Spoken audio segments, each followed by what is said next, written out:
खुलुमबाय बड'लेण्ड रादाब नायगिरि बयनिसिमबो फुंबिलिनि गोजोन हामलायथि बावहरबाय। दिनै 1 जुन 2025 इं मायथाइनि सानसेनि फान्जामुथियाव थानाय राशिफोरखौ फरायथिनो लाबाय। मेष राशि गावनि गोरोन्थि हाबा मावनायखौ हमजानो गिगोन, गोसोआव गिनाय साफिगोन, गाज्रि सान। वृष राशि माबाफोर निदान खैफोद जानो हागौ, हाजासे दुखु दाहा सहायनांनो हागौ, गोसो हमथाना थानाया गोनां।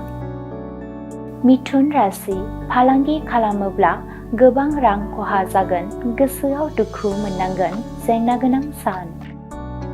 कर्कट राशि हारि आरो समाजनि मोजां हाबा मावनानै जौगाखांनो हागोन, नखरनि सुबुंफोरनि अनसायनाय मोनगोन, मोजां सान। सिंह राशि गोरोन्थि हाबा मावनायनि थाखाय साजा मोननांनो हागौ, सानै हयै बाथ्रा बुंनांगोन, सांग्राङै सोलिनाया गोनां।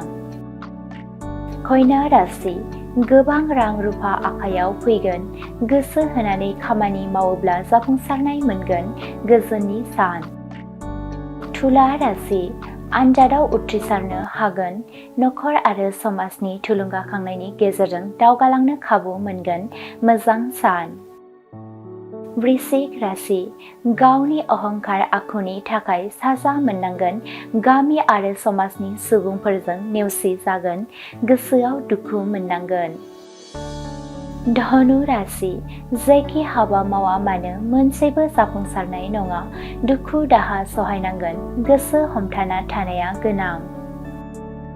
मकर राशि गावनि गोमानाय मुवा बेसादखौ मोनफिनगोन, गोसोआव जोबोर गोजोननाय मोनगोन, मोजां सान।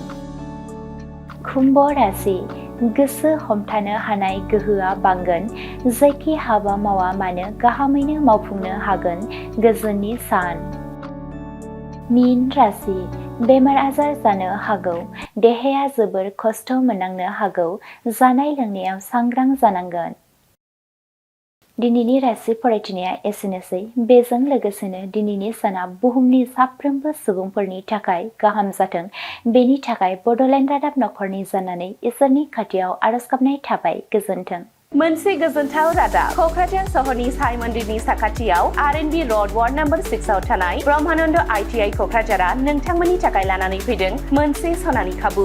आथिखालनि बादायलु मुगायाव नोंथांखौ साख्रिनि थाखाय साखाफारा खालामनो ब्रह्मानन्द ITI क'क्राझारा गासै मोनबा भकेशनेल कर्स लानानै फैदों आरो बे मोनबा भकेशनेल कर्सफोरा जादों electrician course 2 years course, stenography 1 year course, COPA computer operating and programming assistant 1 year course, beauty and wellness 1 year course, sewing technology 1 year course. Beauty and wellness आरो सिविं टेक्न'लजियाव नोंथाङा बेसेन नाङै मुं थिसननो हागोन। ब्रह्मानन्द ITI क'क्राझाराव हाईलि क्वालिफाइड फेकाल्टिस दं आरो 100% जब एसिस्टेन्ट। बेजों लोगोसेनो बेयाव फ्लेक्सिबल क्लास टाइमिंनि खाबुबो दङ। बेयाव CIPET, टुल गुवाहाटी बायदि नेशनेल इनस्टिट्युटफोराव एजुकेशनेल टुरनि थाखाय लानानै थाङो आरो रेलवे वर्कशप, बङाइगाव, APDCL बायदिफोराव इन्टार्नशिपनि थाखाय दैथायहरनाय जायो। आबुङै मिथिनो थाखाय ब्रह्मानन्द ITI क'क्राझाराव थांनानै एबा 9101325849 एबा 86386832443 मबाइल नाम्बाराव कल खालामनानै सोलाद लानो हागोन।